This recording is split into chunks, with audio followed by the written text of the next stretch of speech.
My name's Jude Lombardi. I am the facilitator or introductionist for this presentation. I welcome familiar and unfamiliar faces to the room. Thanks for coming. I'm not going to speak long. We are the American Society for Cybernetics, and we try to do this speaker series event. I think this is our fourth year, Matthias, if I'm not mistaken, that we tried on Sundays around noon, usually once a month, usually the third Sunday, sometimes it differs, of a month, to present something of interest to our community and those outside our community that might want to know more about our community, the American Society for Cybernetics. Our president usually does this introduction, but he's traveling today, so Paul Vingaro. So I'm sort of filling in. And if there's no other comments or need to share other information about the American Society for Cybernetics conference happening in Washington, D.C. this June, from the 15th of June to the 19th of June in 3 different locations, which should be interesting, from the zoo to a theater to the Friends Meeting House. And who knows what else might pop up along the way in Washington this summer. So without further ado, I'd like to introduce our guest today, who I've known since, well, for some time. Larry Garfeld. Goldfarb. Goldfarb, right? Larry Goldfarb is an internationally renowned Feldenkrais teacher. Among other things, he is also a cybernetician, a movement scientist, and a multimedia author. Larry has been practicing Feldenkrais for 47 years. Are we that old, Larry? Teaching it for 43 years. He is a founder of the mindinmotiononline.com website and maintains a practice in Santa Cruz, California. Dr. Goldfarb has taught at universities, hospitals, dance companies, music conservatories, orchestras, and in at least 15 countries. He has directed teacher trainings on 3 continents. I first met Larry at the 1993 ASE conference in Philadelphia. The topic of his presentation then was Why Robots Fall Down. Some of you might have seen the video. I'm curious to hear what he might have to say and might have us do, I might add, today.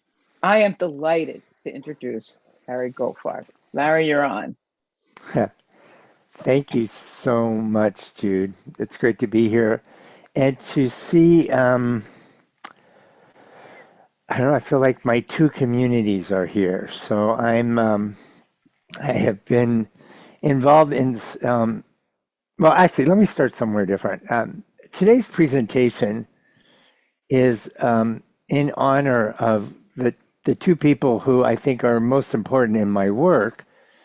One is Moshe Feldenkrais. I'm a Feldenkrais teacher and trainer. And the other is Heinz von Forster. And I like to say I'm a cybernetician who practices the Feldenkrais method.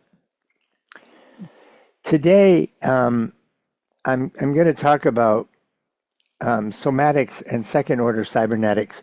I want to start with a quote from Feldenkrais. This is Awareness Through Movement, the book he published in the 1970s. Excuse me.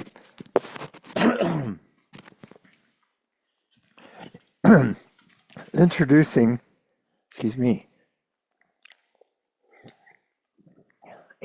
his method to the world. The first sentence will be kind of our jumping off point from today.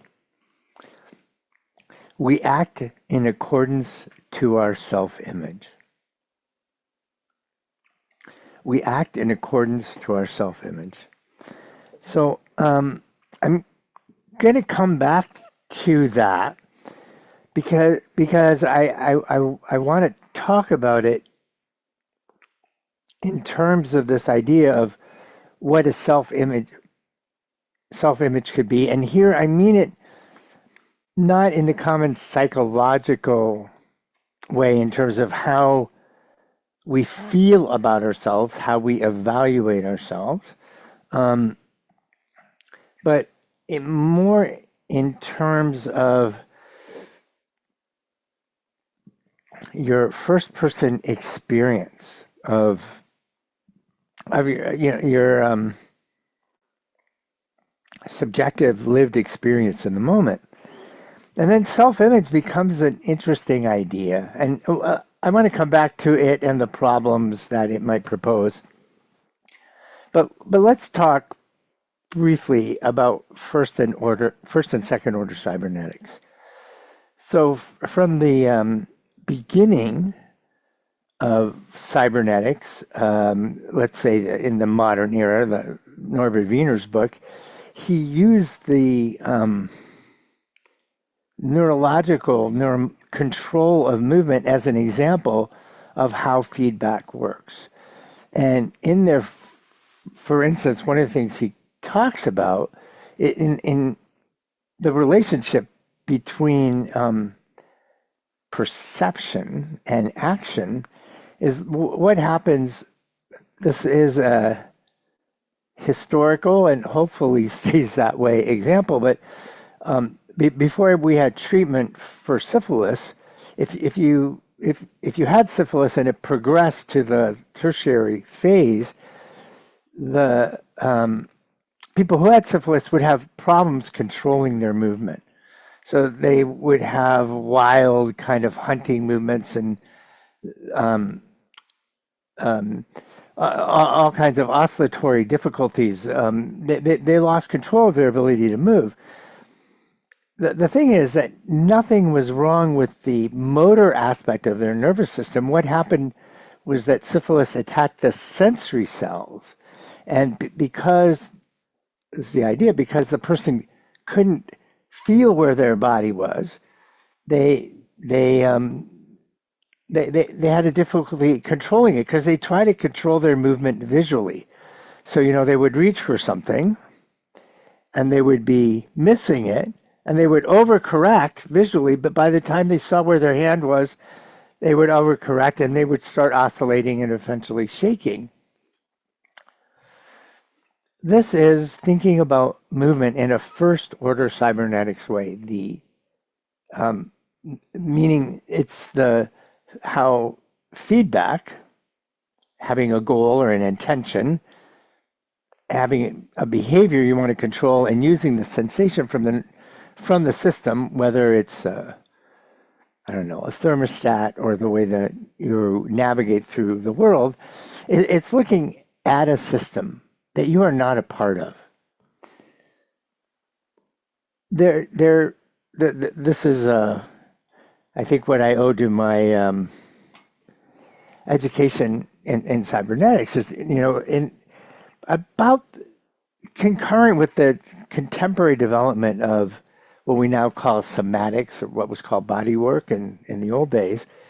There's a shift in cybernetics from the understanding of an observed system to observing systems. Of course, this is an interesting term. Is that the cybernetics of systems that observe, or the cybernetics of the process of observing systems? When it comes to our movement, we are observing in a system that's observing itself. I mean, there is an interesting loop there. So when it comes to our own movement, we're in we're not talking about some system out there. We're talking about ourselves. So we are talking about the cybernetics of an observing system. I think considering our own motion and our ability to regulate it, then it is a second order cybernetic endeavor. So let's go back to this idea of we act according to our self-image. How does our self-image develop? Where does it come from? At one point, when I was an undergraduate, which is a good time ago, a little bit earlier than that video Jude was referring to, I was doing my doctorate at that point. But when I was an undergraduate studying psychobiology here at UCSC in Santa Cruz, the idea was that the nervous systems, or our brain's knowledge of ourselves, was sort of fixed, and this idea has changed over time. We now think about neuroplasticity, that the nervous system can change, but we also think about that as in a removed way. How does that relate to this idea of self-image and our own experience of ourselves? This might be a good time to talk about artificial intelligence. Now, you might wonder why I say that, but in artificial intelligence, there's been a big hoopla about how AI systems hallucinate, as if that's a problem with artificial intelligence only, right? But hallucination is in the nature of perception, right? I mean, our perception is not necessarily accurate. When I met Heinz, the first time I was in his house, just 30 miles away from where I live on Rattlesnake Hill in Pescadero, and I was waiting for him, standing in front of his bookshelves, and I saw that he had several shelves of books about magic, stage magic, not the occult. And when he came out to shake my hands, I said, "Are you interested in magic?" And he said, "Oh yeah, when I was a teenager, I used to be in a magic act, I think with his cousin, if I remember correctly." And I said, "Oh really? When I was a teenager, I was a magician." And that was the beginning of our relationship. A magician doesn't fool people. A magician uses the sensory processes, the process by which we make sense, understands how they work in such a way to lead people to fool themselves. What does this have to do with movement? Well, we can ask, is our perception of ourselves accurate? And I would suggest that it isn't.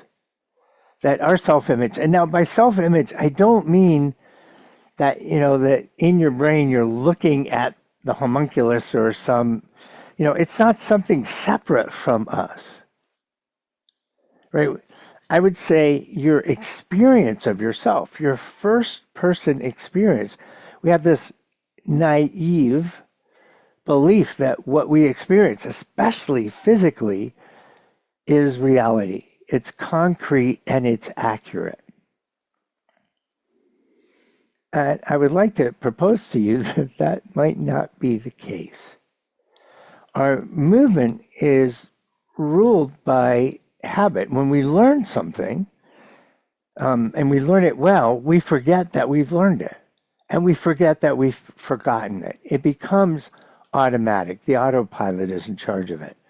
And by this I mean the way we walk, the way we stand, the way we hold the cup, and drink. There's a great advantage to this automaticity. It means we don't have to think about what we're doing, so we are freed up, our nervous system is freed up to attend to other things. You can walk down the street and think about dinner. However, you can, you walk in a particular way, and you walk in a way that is recognizable, and you can recognize, I'm sure, your friends and your family from, the other end of the street. Even on a rainy day, bundled up. But you know them. You know them from their gait, how they hold their head, the way their leg moves. I think all of us can do this, but I think none of us can say how our neighbors recognize us. Right? Because the things we do the most are the things we notice the least. The outside of a learned action, a habit, is a behavior. It's what everybody else knows about you. But from the inside, our perception of ourselves, our self-image, our lived experience, is ruled by the phenomena of habituation, right? Which means that repeated stimuli, repeated experiences disappear from our attention. It's a good thing. Otherwise, you would be perturbed by the sensation of your clothes all the time, right? I mean, the things that are constant go away. Ross Ashby, one of the pioneers of cybernetics, said information is news of difference. So habituation is a really important process, right? It means that we pay attention to what's significant. There is in the United States, there's a publicity for an air freshening product. I'm not going to mention it, um, but the campaign is brilliant because some mother enters a teenager's room and holds up a stinky sock, right? And of course the teenager doesn't notice this, and they came up with this great concept: nose blindness. Right? Nose blindness is you don't smell the shit on the farm. You get habituated to things that are always there. So the thing is about ourselves, the things we do the most are the things we notice the least, which means that, well, first of all, our self image, our perception of ourselves is distorted.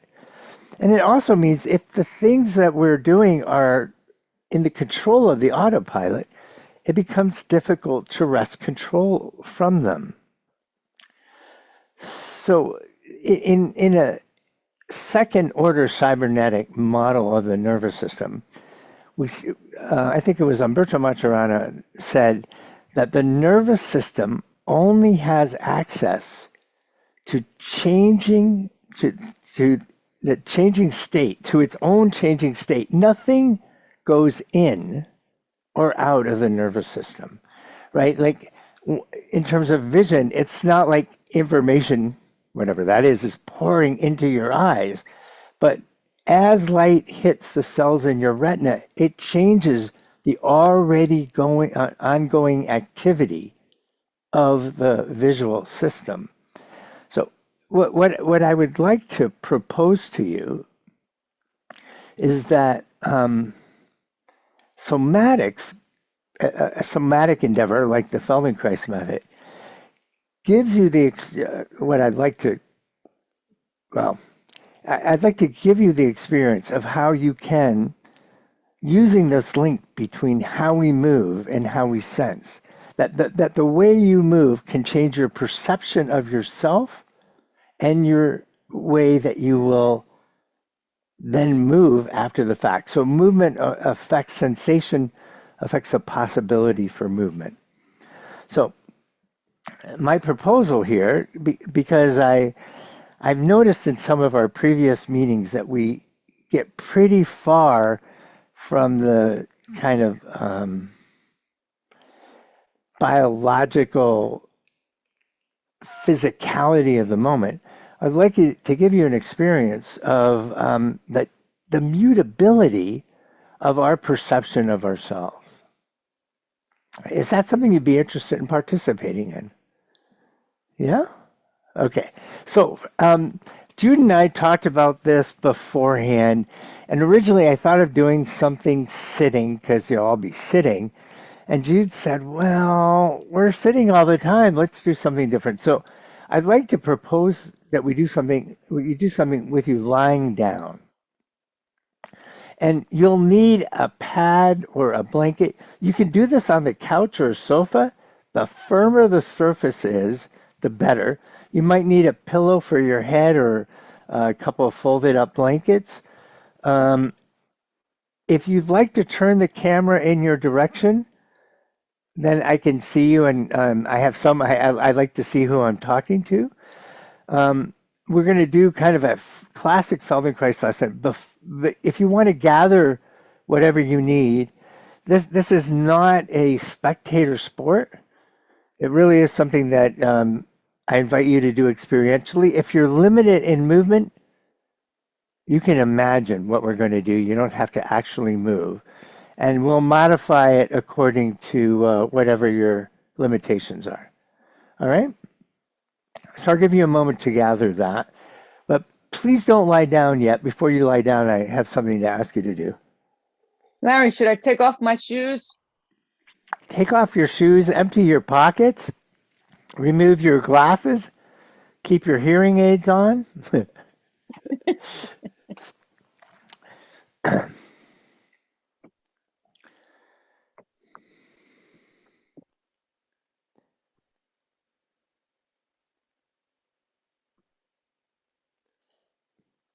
And I'm going to give you a moment to do that.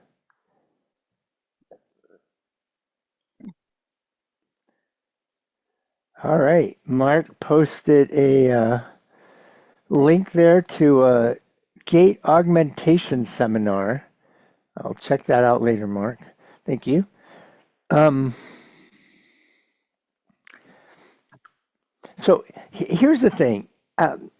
The the I think second order cybernetics or this kind of epistemological approach, like how do we know what we know, brings us to some really interesting questions about our physical experience. I remember a colleague of mine in Munich telling me a story that she was working with one of her neighbor's son who had had a skateboarding accident and whose back had seized up, and he was at her house on her table, and she was working with him, and his back all of a sudden let go, and he sat bolt upright on the table, pointed at her, and said, "You're a witch!" And he ran out of the room, literally, right? Because I think he was so surprised that his experience of his body, which he took as concrete and unchangeable, Ooh.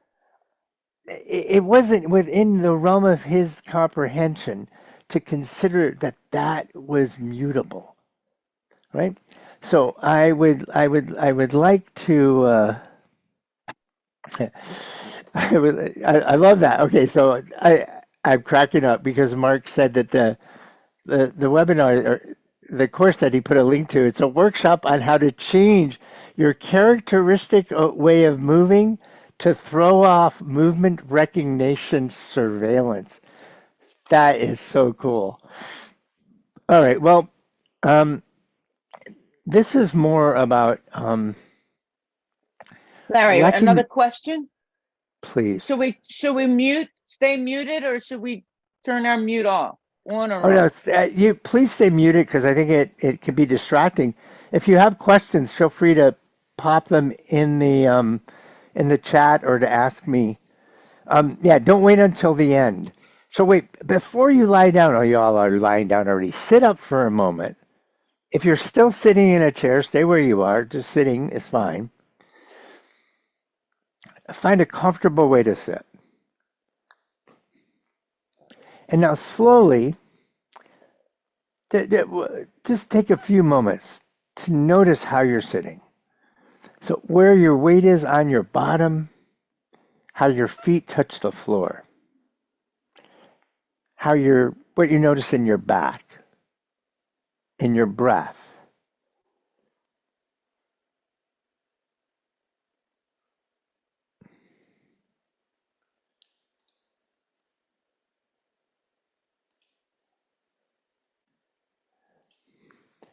Thanks, Gerard. I changed that. I saw your note. Um, are there places that are calling your attention?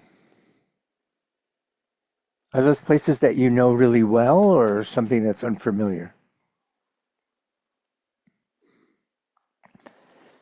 Notice when I ask you to turn your awareness toward your physical experience, did you close your eyes? Can you open your eyes and feel what's going on internally at the same time? And now slowly turn your head to one side. And by slowly, I mean a third of your normal speed. And come back to the beginning, again, slowly. And just go as far as is easily. And notice when you turn your head, where do you turn? At the top of your neck, in the middle, the base? Does your chest participate? Does a weight shift on your bottom? Just to one side and back. Good. And now please turn to the other side a few times. Is there a difference in how easy the movement is? Where does the stop happen? So please stop before pain. Don't go to the point of resistance. Just where do you begin to feel like, oh, that's the limit? And now, having turned left and right, look alternately, slowly, left and right. Which side is easier? Notice where you're looking. Where do your eyes look on the wall or whatever's in front of you? Good. Please come and lie down.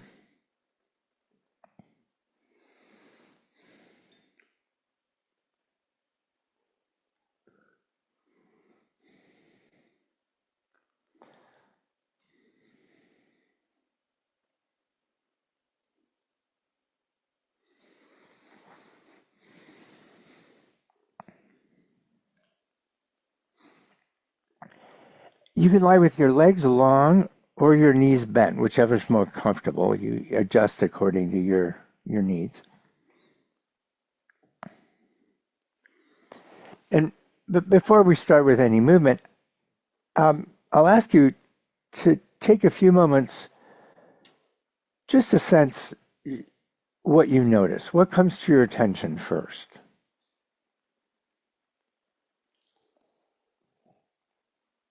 Is it where your muscles are working? Is it the places that touch the floor? Something about how you're breathing?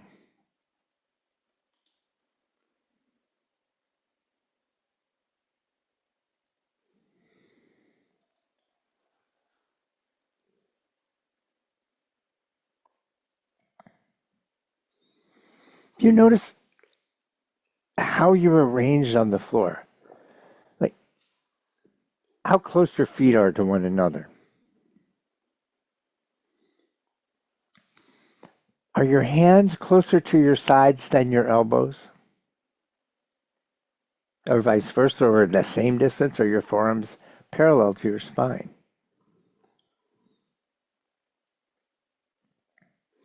Now, of course, you can't see any of this. So this is all based on your internal sensations, your proprioceptive and kinesthetic senses. What can you tell about yourself? Is your attention drawn to one particular place, or can you get an overall sense of yourself? Let's take a bit of a tour. Notice how the back of your head touches the floor. What part of the back of your head is touching? Are you touching is the place that's the middle of the back of your head resting on the floor? Or is your contact rolled a little to the right or to the left? Is the place you touch above the middle or a little below? What does that tell you about which way your face is oriented? About what's going on in your throat, in your neck, in your jaw? Is your right ear closer to your right shoulder than your left ear is to your left shoulder, or are you exactly in the middle? How do your shoulders rest on the floor, your shoulder blades in the back? Do they make contact in the same way?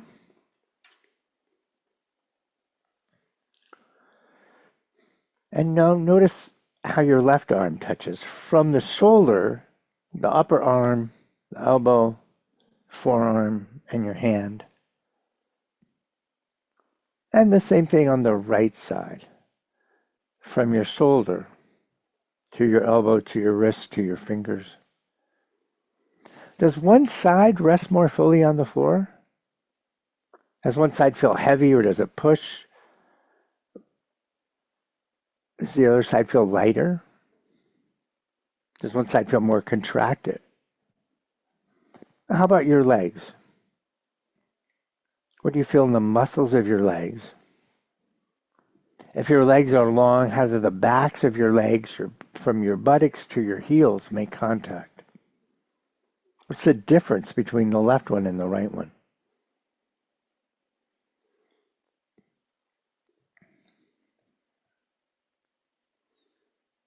And then between your shoulders and your buttocks, how does your torso rest on the floor? The back of your spine between your shoulders and below, the back of your rib cage.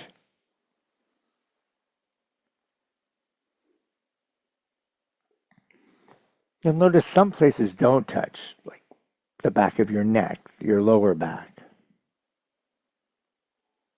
And some places touch fully, the back of your head, probably the back of your pelvis, maybe your elbows, your heels if your legs are long, the soles of your feet if your knees are bent. Can you get an overall sense of the way you're resting on the floor, your body print? And we're going to use that sensation as a reference point, as kind of a stand-in for your self-image for this experiment.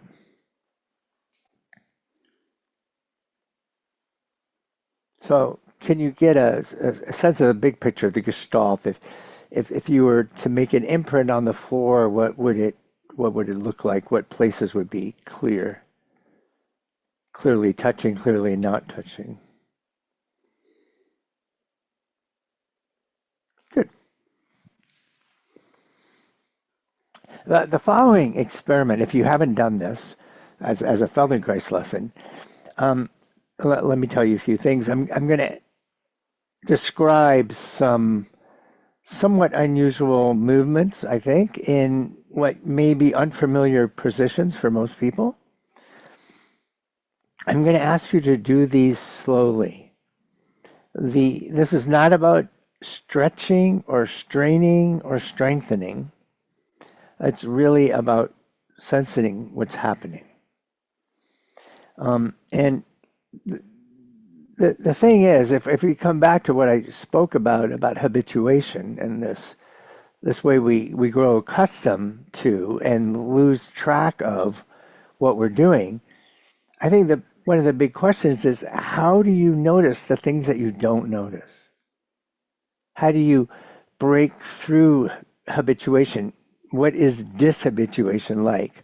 Or if we were to come from a more ancient, kind of tradition, we'd say, how do you break through the veil of illusion?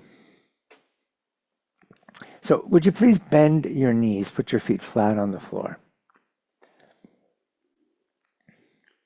Now keep your left leg where it, well, no, keep your right leg where it is and cross your left leg over your right. Let's do that.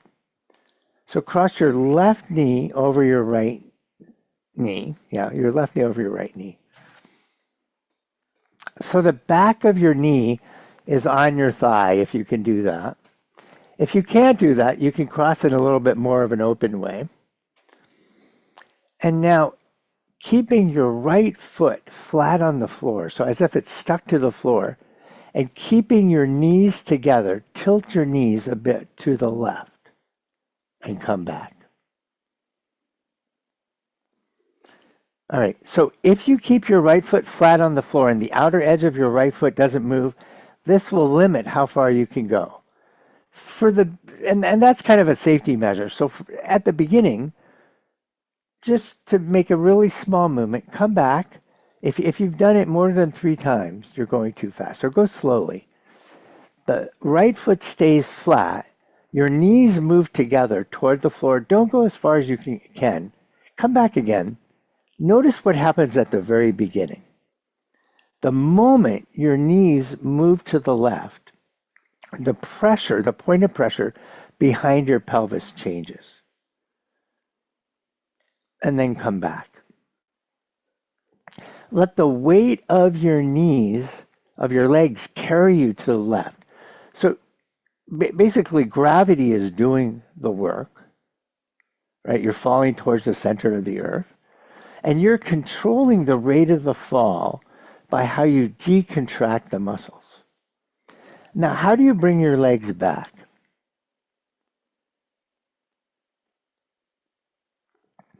Next time you've tilted, go half as far as you can go to the left, and stay there for a moment. Are you breathing? Can you find a position where it's easy to breathe? And now what happens when you bring your legs back? Do you hold your breath? Do you stiffen the muscles of your legs? Do this again. Tilt your legs halfway to the left. And now, without engaging the muscles of your legs, can you bring them back? That means you have to roll your pelvis back. So if you think of maybe when you were a kid, you had these dolls that you could hit and they would come back up because they had a weight at the bottom. And you too have a weight at the bottom, right? Your pelvis is the biggest bony mass. So let the movement of your pelvis bring your legs back to the center. There you go. And to find out if you can breathe, if you can do this move, of course you can breathe, if you can do this movement without interfering with your breath.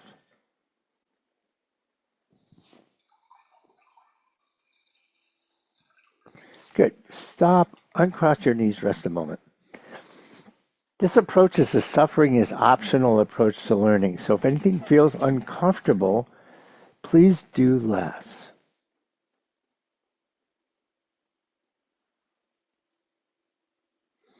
Come back to the same position. Now, there's a funny thing about this position.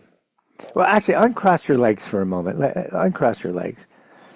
And tilt your legs to the left. Just a wee bit. Keep your feet flat on the floor so you don't go further than it's comfortable. Sorry, Christina.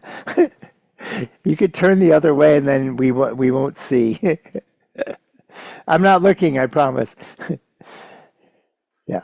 Okay. So you tilt your legs a little bit with them uncrossed. And you'll notice your legs can move and your pelvis can be still, or you can move your legs and your pelvis together, or one leg can move more than the other.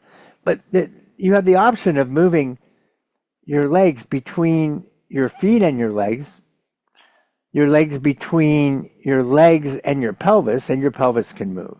Cross your left leg over your right. And now when you tilt your legs together, this funny thing has happened, speaking of magic, it's a bit of a magic trick. Your hip joints disappear. Do you notice that? So, I mean, there's no movement in your hip joints because your legs move as a unit. So now it makes it, I think, perhaps easier to feel what's happening between your right foot and your right lower leg. Something happens at your subtalar joint, kind of your lower ankle joint. And then if your shoulders are staying still, then something has to be happening between your pelvis and your chest, your upper back. Can you feel where that happens? So just tilt your legs a little bit and come back. The same movement you've been doing. But now, what happens in the sensations in the lower part of your trunk? In other words, your pelvis is moving. This isn't a movement in your pelvis. It's a movement of your pelvis and your legs somewhere in your spine. Can you feel where that is? Next time you do the movement, let the outside of your right foot lift and let your legs tilt a little further to the left. Only go as far as you can go and bring them back without any discomfort or strain. If you want to know if you're straining or not, try humming. If you interrupt the humming, then you're straining. Right? I'll give you some auditory feedback about that. So here's the funny thing. Where does that happen? Stop. Bring your legs back to the middle. Put one hand like underneath your lower back in the space between your pelvis and your chest. Just slide your hand palm down, if you can, on the floor behind you in that space. So the back of your hand can feel the back of your spine. And once again, tilt your legs. And you'll notice when you tilt your legs, well, somewhere back there, somewhere in your lower spine, between your pelvis and your ribs, the movement could happen. It could happen in your lower rib cage where the floating ribs are, or the ribs above them that don't attach directly to the breastbone. Or maybe it reaches even higher. Can you feel that? Stop, uncross your legs, and rest a moment.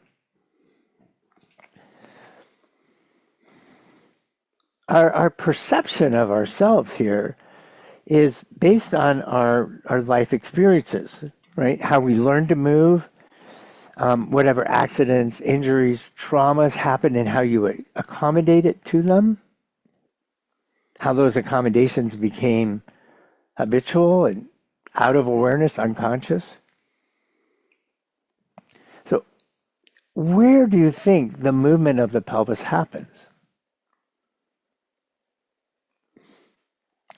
Between the pelvis and the rib cage in the lumbar spine, there is a total of something around 5 to 8 degrees of rotation. What does that mean, 5 to 8 degrees of rotation? It's a bit abstract. If you think about a clock, right, a circle, it has 360 degrees. And if we say 6 is, between 5 and 8, just as a representative number, that's a fraction that you know, right? 6 out of 360 is 1 minute on the clock, right? So once your legs tilt more than a minute, you have used up the movement in your lower back, in your lumbar spine. Come back to the same position and tilt your legs to the left and see, go really slowly. Notice at the very beginning, at the first moment, where does the movement happen? You could put your hands on your ribs in the front, on the right and the left, on either side of your belly. No, at the front of yourself, just below your breast. And tilt your legs and notice, do those ribs move immediately? Or can you begin to tune into where the twisting happens? Can you go slowly enough so you can follow its progression? So in other words, the pelvis and the sacrum move as a piece. And because the sacrum is embedded in the pelvis, the spine twists. And that can start at the very bottom of your lumbar spine, and each vertebra rotates just a couple of degrees, less than a minute on the clock. And gradually you use up that twisting, and it slowly reaches into the lower ribs, and then the middle of the rib cage, and perhaps even higher. Can you feel that? Stop, uncross your legs, please.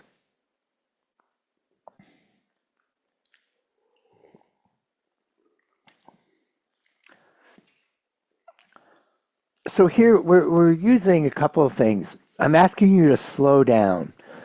We're using a couple of pedagogical tools, if you will, ways of learning. But by slowing down, you have a better chance of noticing the feedback, not the feedback of whether you've arrived at the location, but feedback about how you're traveling. If you decrease the effort, if you don't just push to the end, you increase your sensitivity to what's happening. We're trying to break through the blindness that habituation causes so that you can begin to notice the things that you don't notice. So this is about moving in ways that that you can change your own perception of yourself. Because if we move according to our self-image, if we can change the self-image, then we can, how you perceive, how you know yourself, then you can change your ability to move. But would you please come back, bend your knees, leave them flat on the floor, put your hands in front of you with your arms straight. So your hands are in front of you with your arms straight, like you're clapping. Your hands are pointing towards the ceiling, and then bring your palms together so they're stuck together. Yeah, there you go. And now slowly tilt your arms together. Tilt your arms to the right and come back. That's it. And just you'll notice what a lot of people do. There's a couple of things that people like to do, which I'm going to ask you not to do. The first one is don't bend your right elbow. All right? Come back. The second one is keep your hands stuck together. So actually do it without your hands. Let your hands slide. So they stay in contact, but they're not fixed. They're just sliding. Right? If you do that, you'll notice your shoulders don't move. Right? If you just do a bit of it. Come back to the beginning. Keep your hands stuck together, just temporarily. You don't have to have a lot of pressure there. And now slowly tilt your shoulders and your arms to the right. So your left shoulder will lift a little, and your right shoulder will press toward the floor. Notice if your head moves. You can look at your hands and turn your head with your shoulders. That will help a bit. And feel now, where does this twisting or turning happen? Your pelvis doesn't move. You can bring your knees together so your knees can rest one against the other. That'll keep your pelvis from moving. And now you're twisting in the opposite way that you tilted your pelvis. That's right. Keep your head still and find out if you can do the same movement. Your arms, so just like your legs were leaning to one side, your arms are leaning to the side, just as far as you can go. And come back. There you go. Great. Please stop. Bring your arms down. Cross your legs again, your left over your right, and tilt your legs to the left. And notice, has that changed? Is it easier? Is it easier? Stop and rest a moment. Has your contact with the floor changed? How your legs are resting and your arms? The way the back of your pelvis, chest, spine, and head touch?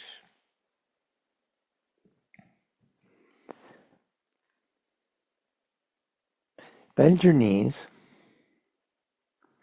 Cross your right leg over your left and tilt your legs to the right, please. Don't try to make it even with the other side, but notice, how does this side move? Does it move more like the other side moved at the beginning when we started or just a moment ago?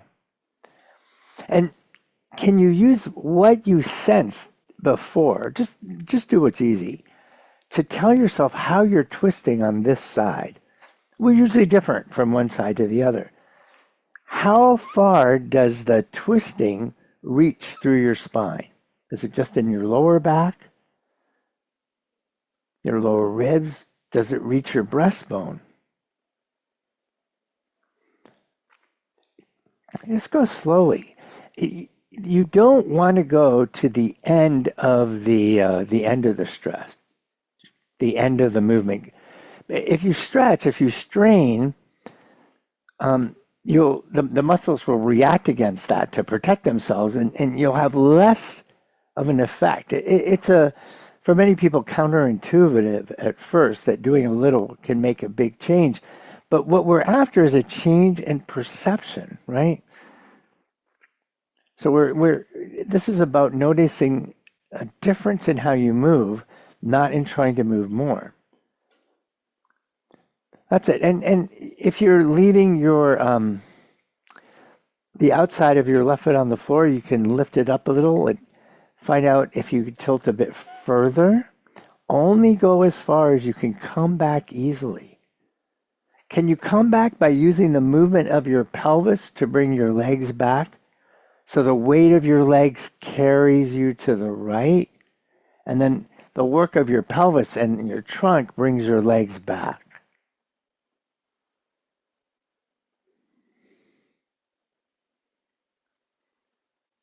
Good. Stop with your legs hanging over to the side.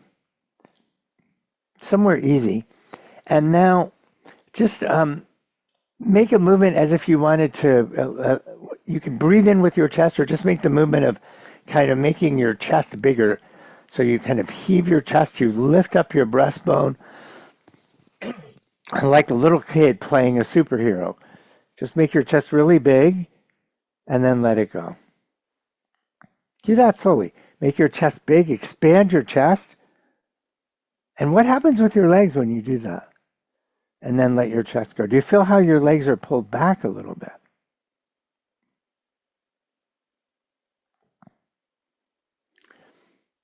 Good. And then bring your legs back to the middle and tilt them again to the right and find out if that's gotten a little easier.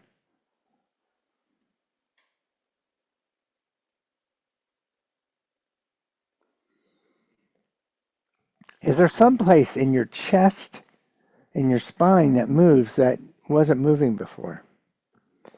What happens at your head when your legs tilt to the side? Is your chin pulled toward your chest or away? Good, stop. Uncross your legs. Once again, lean your knees against each other. Take your right hand and put it underneath your left armpit. Take your right hand, so keep your thumb with your fingers so you don't hook your thumb around your arm, but your thumb is underneath your armpit, and you reach around for your shoulder blade. Put your elbow down on your chest, put your left arm over your right arm, and reach for your right shoulder blade. So your arms are crossed like you're hugging yourself. Good. And now slowly lift the right shoulder with your left hand. And notice when you do that, how you tilt, you roll your chest. So look, your knees are together, but your feet are apart.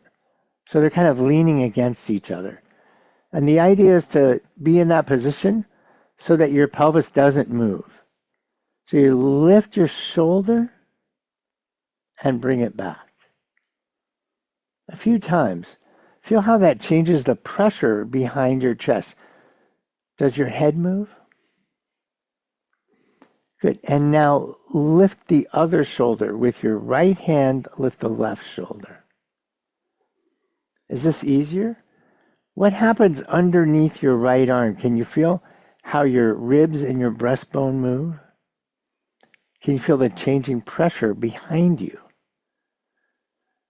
So now your pelvis isn't moving, but your chest is moving. How far down does that reach?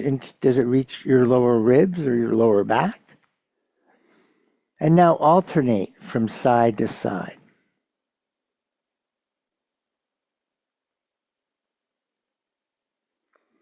Is your head rolling? Stop, change over the crossing of your arms. Open your eyes, look straight ahead at whatever you're seeing. And just keep looking at that and roll your shoulders from side to side. So now your pelvis isn't moving, your head isn't moving. This is a movement in your chest and in your neck, right? If your shoulders are moving and your head isn't, can you feel what happens in your neck? Good, please stop. Uncross your arms. Put them down. Put your legs down. Rest a moment.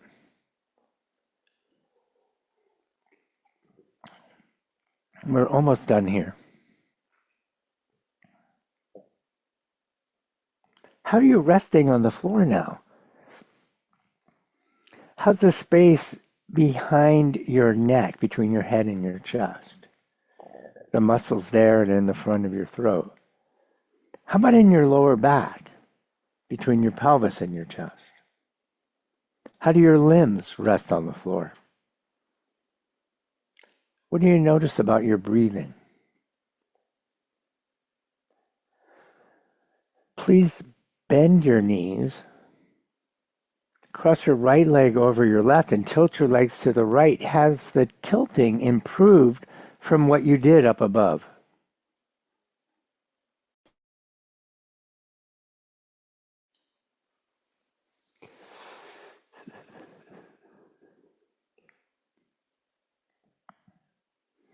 change over the crossing of your legs to come back to the first way we did. What's changed about that now?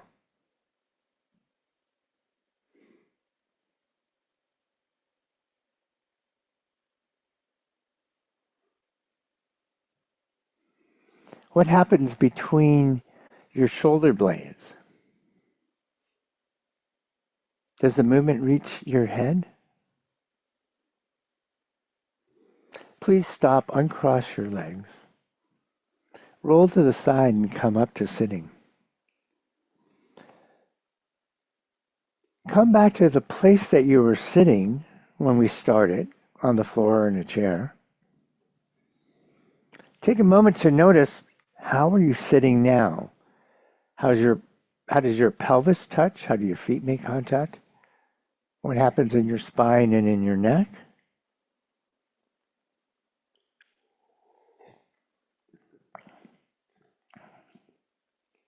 What do you sense about how you live in your skin at the moment? And then when you're ready, turn your head slowly to one side a few times and then to the other side.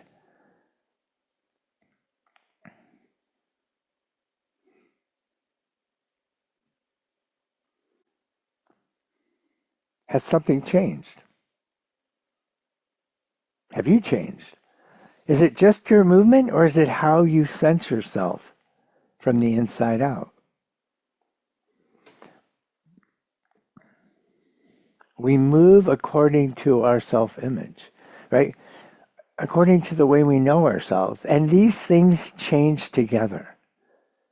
It's hard to understand that if you think about the control of movement, the way that we navigate, simply as a machine that's separate from us. But here, our embodied experience changes and our body changes, and they do together. All right, I think I'll stop there. Thank you for your kind attention. Thank you for your willingness. Um, well, for those of you who have never done this kind of movement before, for doing it, and for those of you who have never come to this meeting and participated in these kinds of conversations before, for doing that, I'm really happy to see people from both sides of my life at the same event and giving me a chance to say things I don't say to either group very often. So I'm going to hand the floor over to Judith, and yeah, and maybe we can go back to gallery view. I'd like to see everybody. Thanks to those of you who left your cameras on too. And thank you, Mateus, before we get too far, for organizing this meeting, and to the ASC for letting me participate.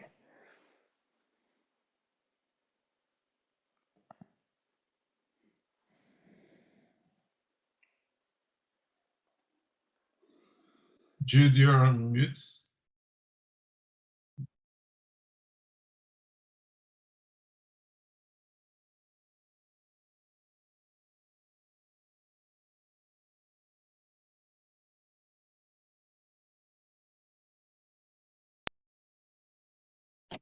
Now I can get off mute. My languaging talk to you, I hope. Thank you, Larry. That was wonderful. Thank you. I'll just say my experience a little bit was I worked in hives for 4 hours yesterday, the beehives, and this was really, really a great exercise for me. Thank you for doing it on the floor. I think that made a difference to my body. But what I felt mainly was up and behind was the muscle tension.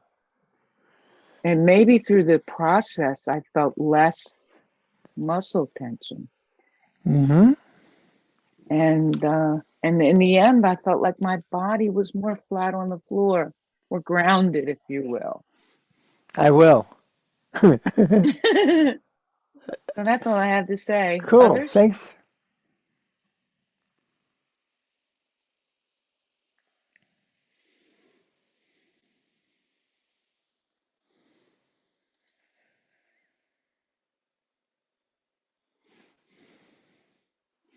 Go ahead. The Jordan. man with his hand up. Are you muted? Goran, unmute. Oh, okay. Sorry, I'm unmuted. Yeah, I just wanted to say thank you. That was really wonderful. And something curious was happening as you were walking us through these exercises, because it seemed that the parts of the body that I wouldn't have thought to be somehow connected to one another were helping to affect one another. And it helped me raise this awareness of more deep and kind of profound connections across the body, operating as a sort of a network. That was very interesting. Thank you. Thanks. Yeah, a sort of a network. There's what some people call 21st century anatomy, the biotensegrity model, which looks at structure as a network, and I think it really fits with Feldenkrais's conception of what is optimal movement. So yeah, it's many networks, interwoven networks. Yes.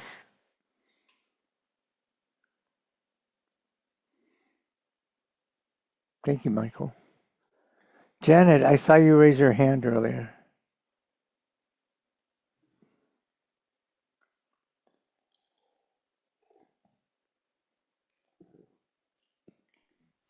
No, I was just waving my arms around. But yeah, this is interesting. Usually when I lie on the ground, with some kind of exercise like this, I think of it's a yoga thing where you're supposed to be relax your feet, relax your ankles, relax, and it's all prescriptive. And deepen your breathing or something. And I like the fact that you were there was nothing prescriptive. It was very minimal. And I was just notice this, notice that. So I noticed how I needed to stretch and relax, but then I also noticed just the noticing. So thanks for that. Definitely descriptive rather than prescriptive. That great description.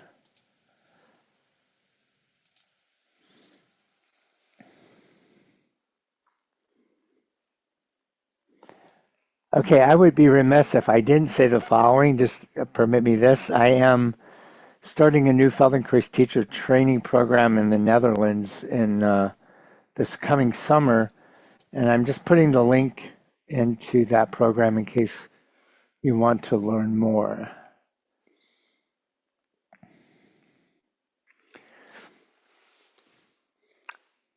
Jeff, just jump in, y'all. Well, you're muted, Judith. You can't unmute? Yeah, okay. Now you can hear me, right? Okay. Okay, I'm fascinated by what you came up to at one point, which is a kind of transition or boundary between the pleasure of movement as you guided us and where it hits and turns into pain. And you warned us against going into pain, right? And that boundary between pleasure and pain is really fascinating, and to me has a lot to do with the corresponding boundary to what I accept as my self-image and what I experience as being an imposition on my self-image. So I just wonder how you handle moving from pleasure, moving into or away from pain, or moving into pain. Yeah. Well, so the thing is about moving away from pain. Well, I'm going to tell you a sort of, well, I think this is related. It's not, it's a kind of an interesting conundrum. A lot of people that I work with have chronic pain of different sorts, right? And in my early years, I was determined to teach them how to move away from pain. And then I realized that this was a problem. It was a problem because moving away from pain requires that pain keeps reappearing. Right? So it has to be moving towards better functioning, right? It's like you can overthrow the king and end up with a dictator. So moving away from isn't always the best process. And so this is why, and this is more directed to what you were saying, Jeff, in terms of this process of learning, once you move into pain, you react to it. And what's interesting is before pain, there's a physical limit. Before that limit, there's strain. Before that strain, there's stress. Before that stress, there's a change in effort. So if you decrease how you're working, you don't even have to get to the hard limit. You can, the moment you start to feel the resistance, well, the resistance is actually from the antagonistic, habitually contracting muscles that don't let go. And so if you can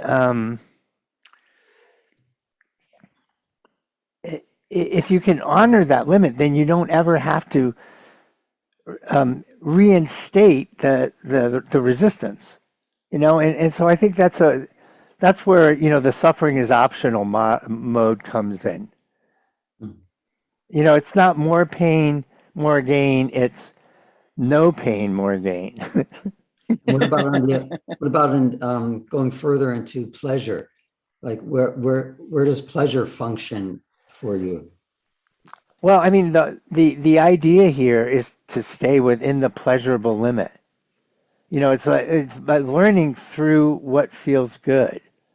And the idea is that if it feels good, you have a better chance of it continuing, right? Of it being incorporated into your repertoire. Mhm. So I mean, I look for movement that is effective, efficient, and enjoyable. You know, because we're designed. I mean, the nervous system is finely tuned not to measure how. It's not a weight measuring system. It is a system designed to measure when we're moving inefficiently. And so that warning system, I don't want to move through it toward to pain. I want to say, well, when I feel unnecessary effort, I'm not talking about doing superhuman tasks, but in everyday life, you know, carrying the groceries or opening a door, if I feel that I'm working hard, that's a sign of inefficiency. And that can be a way of alerting me to what can I do differently? What can I do better if I assume that I am designed to move easily and comfortably, right? So pleasure is it's the guiding light. Mhm. Hmm. I like Yeah, that. I love that you asked that. Thanks, Jeff. Was that useful? Yeah. Okay, cool. Mhm. Other comments?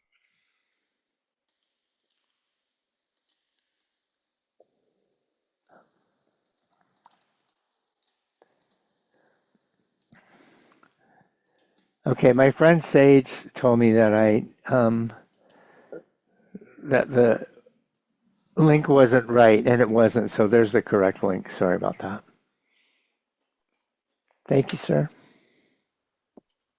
Larry, I'm kind of curious about the brain that implements the new learning. Is that the third order? I do not want to step into that river. Um, um, no, I mean, I think the third order is that you know, uh, learning movement isn't a solitary activity for human beings. If you isolate humans from the rest of society, they never develop full. They don't learn language, and they don't develop full consciousness. We learn movement in a social setting. So the third order is that, you know, no person is an island, and that movement is it has a biological and social meaning. I mean, if we go with Maturana, you know, that we live in the milieu of our environment is language, part of that language is the nonverbal language of movement in the experience, our physical experience, not just our sensations of movements, but our emotions. So I think the third order is the social network, you know, and yeah. So that's how it would. I'll stop myself there. You can ask more if you want, Klaus, but that's what I have to say. Yeah, because I'm still curious about the creating of the conditions for, or the more ideal conditions for the plasticity of the brain to kind of, adapt or, implement new learned behavior. Um, hold on a second. Yeah, I'm responding to Jude. I don't know because I have I got allowed it. participants to unmute themselves. So sorry about that. Okay. Okay. So look, Klaus, plasticity isn't a positive thing, right? Neuroplasticity. It is. We have the capacity to change.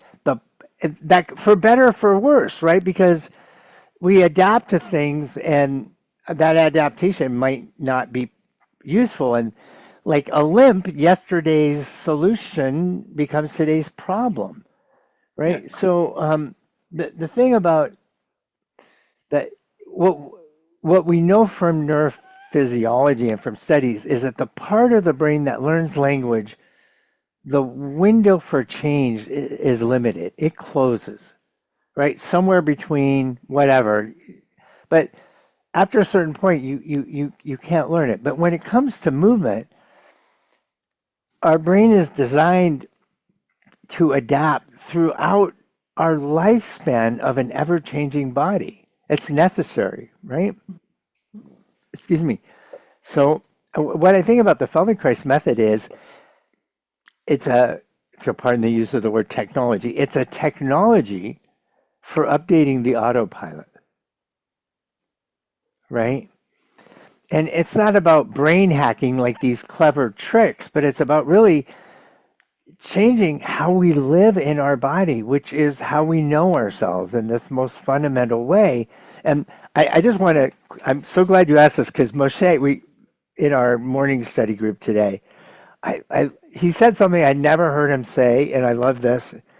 We are not wired in. We are those who do the wiring in. There is And what no I love wiring in. about, pardon? I said What'd there you is say? no wiring to it at all. But anyway, that's another story. Well, yeah, but I think it's a metaphor, right?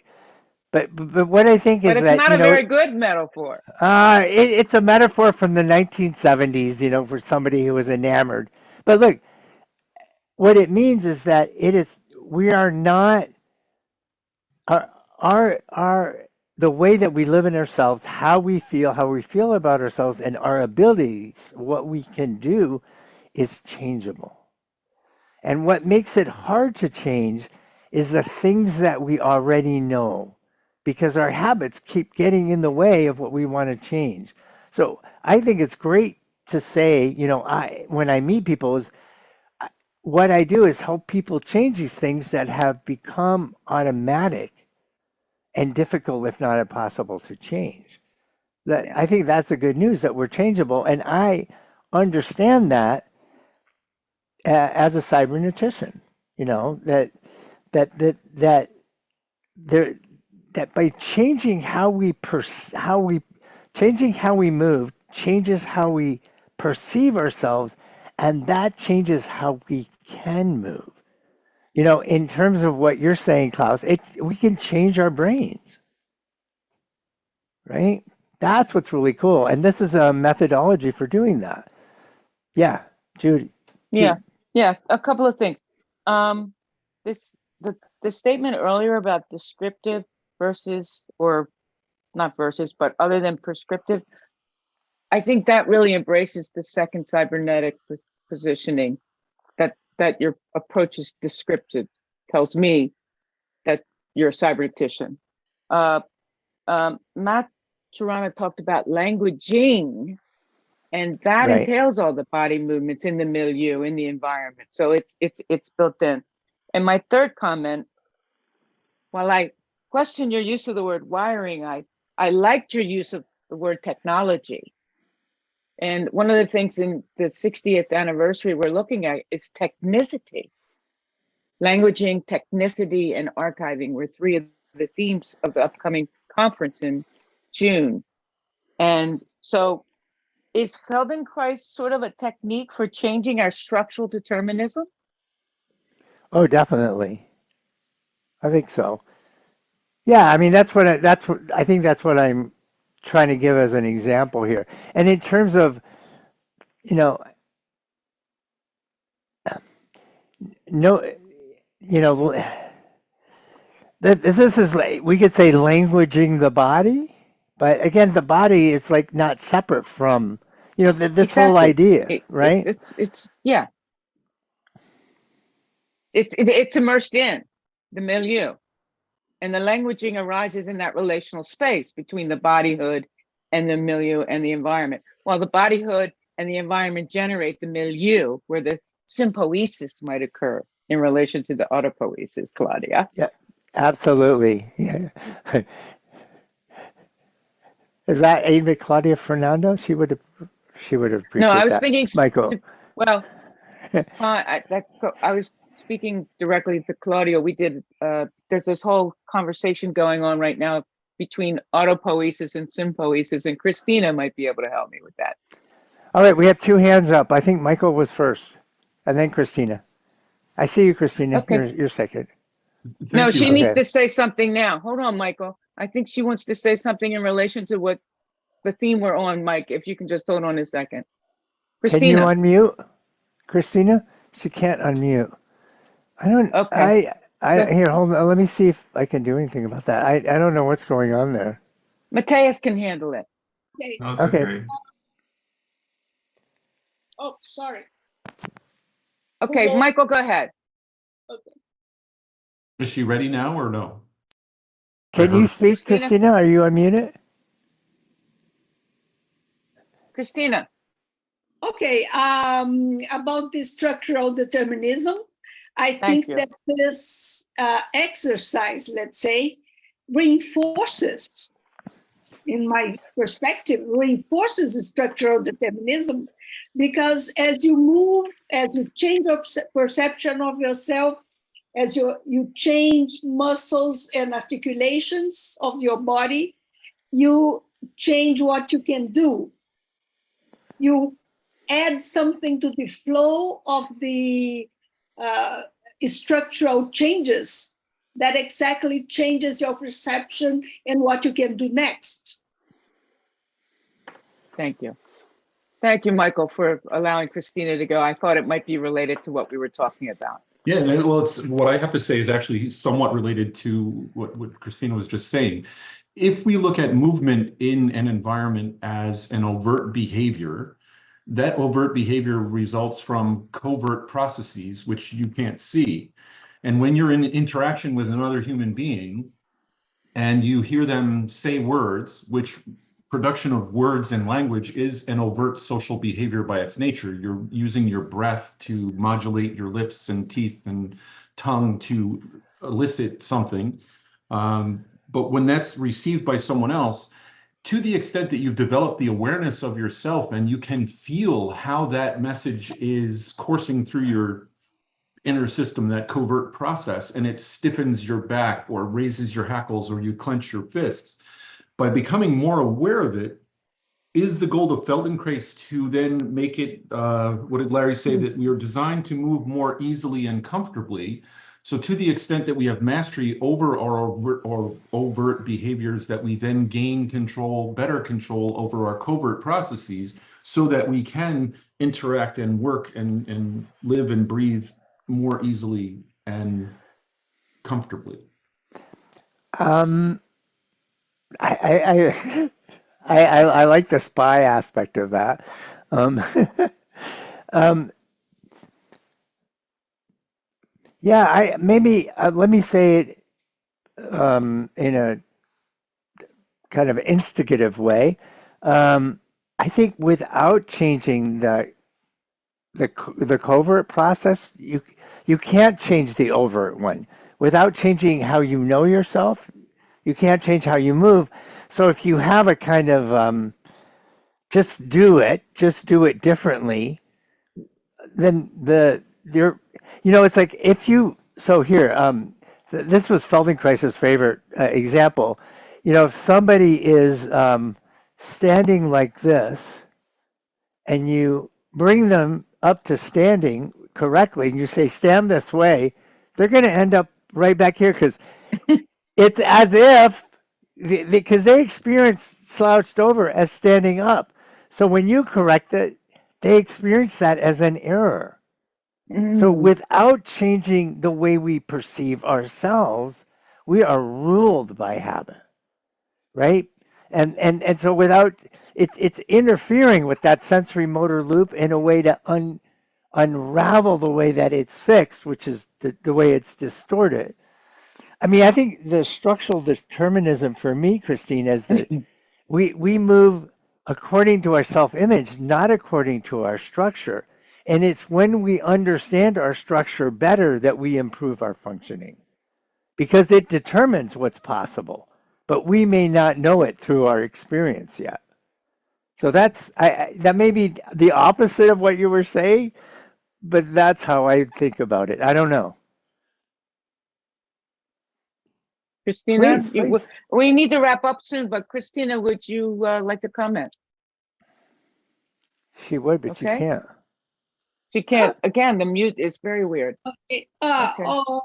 Maybe you miss a loop there.